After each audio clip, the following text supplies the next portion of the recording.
Plus c'est bon marché, plus nous consommons.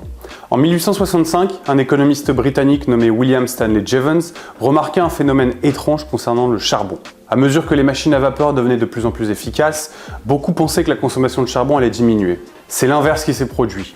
La consommation de charbon a explosé. En effet, lorsqu'une ressource devient moins chère et plus efficace à utiliser, nous ne l'utilisons pas moins, nous lui trouvons de nouveaux usages, ce qui augmente la consommation. C'est ce qu'on appelle le paradoxe de Jevons.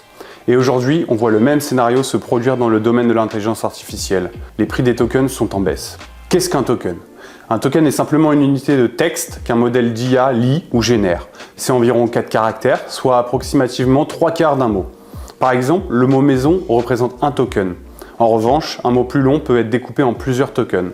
Chaque question posée à l'IA ainsi que chaque réponse qu'elle produit est facturée en tokens.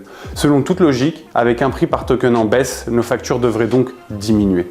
Pourtant, elles explosent. Alors pourquoi ? Parce qu'à chaque baisse du coût des tokens, l'IA devient plus rentable pour des usages qui ne l'étaient pas auparavant.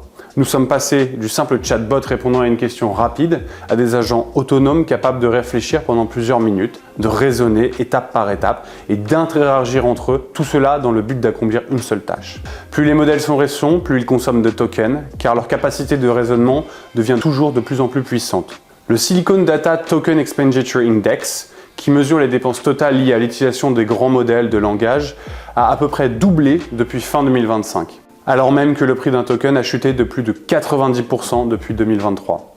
Ainsi, le prix unitaire baisse, mais notre appétit augmente plus vite. Une tâche qui coûtait alors $1 n'en coûte plus qu'1 centime, alors nous l'exécutons 10 000 fois. Voilà le paradoxe au cœur de l'économie de l'IA. L'efficacité n'est pas un frein à la dépense, mais un accélérateur. Plus l'intelligence devient abordable, plus nous en voulons, et plus nous sommes prêts à payer pour en consommer.